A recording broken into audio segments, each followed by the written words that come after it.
வணக்கம். இன்றைக்கி நம்ம பார்க்க போகிறது மூலிகை தேங்காய் எண்ணெய், அதாவது ஹெர்பல் ஹேர் ஆயில் வீட்டிலேயே எப்படி செய்கிறதுன்னு பார்க்கலாம். இப்போல்லாம் கடைகளில் முடி அடர்த்தியாக வளர்கிறதுக்கு, முடி பளபளப்பாக இருக்கிறதுக்கு நிறைய ஹேர் ஆயில் வந்துட்டுருக்கு. ஆனால் அது எல்லாம் சுத்தமான தேங்காய் எண்ணெயாங்கிறது நமக்கு தெரியாது. அதனால் நம்மளால் முடிஞ்ச வரைக்கும் வீட்டிலேயே மூலிகையெல்லாம் கலந்து தேங்காய் எண்ணெய் காய்ச்சி வச்சு உபயோகப்படுத்திக்கலாம்.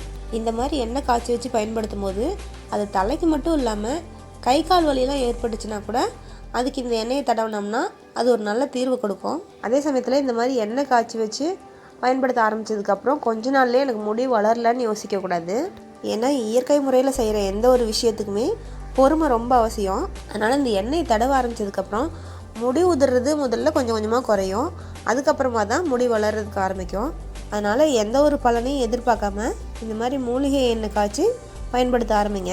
அதுக்கப்புறம் பொறுமையாக அந்த மூலிகை எண்ணெயோட பயன் கிடைக்கும். இப்போ இந்த மூலிகை தேங்காய் எண்ணெய்க்கு தேவையான பொருள்லாம் என்னென்னா, தேங்காய் எண்ணெய் 1/2 லிட்ரு, கற்றாழை ஒரு முழு துண்டு எடுத்துக்கலாம், வெந்தயம் ஒரு தேக்கரண்டி, கருவேப்பிலை இருந்தால் அது ஒரு கைப்பிடி எடுத்துக்கலாம். அப்படி இல்லைன்னா தவசி முருங்கை இலை இருக்கு இல்லையா, அதை ஒரு கைப்பிடி எடுத்துக்கலாம். அப்புறம் மருதாணி இலை ஒரு கைப்பிடி. அப்புறம் இதில் கூடுதலாக இன்னும் கொஞ்சம் மூலிகை ஏதாச்சும் சேர்த்திக்கணும்னா செம்பருத்தி பூ ஒரு கைப்பிடி, கரிசலாங்கண்ணி ஒரு கைப்பிடி, பொன்னாங்கண்ணி கீரை ஒரு கைப்பிடி எடுத்துக்கலாம். இப்போ இந்த மூலிகை தேங்காய் எண்ணெய் செய்ய ஆரம்பிக்கிறதுக்கு ஒரு நாள் முன்னாடியே கத்தாழையில் வெந்தயம் போட்டு கட்டி வச்சிடணும். இப்போ நம்ம நாளைக்கு அந்த எண்ணெய் செய்ய போகிறோன்னா இன்றைக்கே கத்தாழையில் வெந்தயத்தை போட்டு நல்லா கட்டி வச்சிடணும். அப்போ தான் அது நல்லா ஊறி இருக்கும்.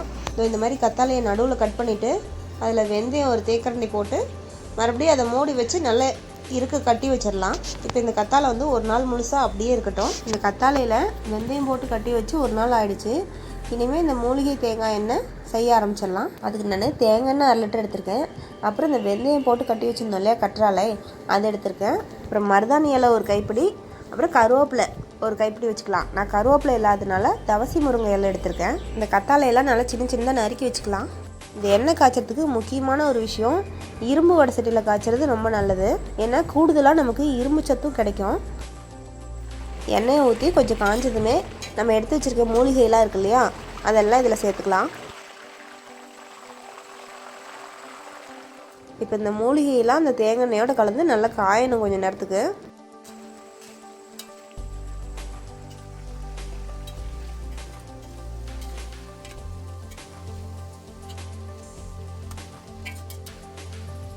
நம்ம இதில் மூலிகையெல்லாம் போட்டிருந்தோம் இல்லையா, பச்சை கலரில் போட்டோம், அதெல்லாம் நிறம் மாதிரி இப்போ கருப்பு கலரில் ஆகிடுச்சு இல்லையா. இந்த சமயத்தில் தீ அணைச்சிடலாம்.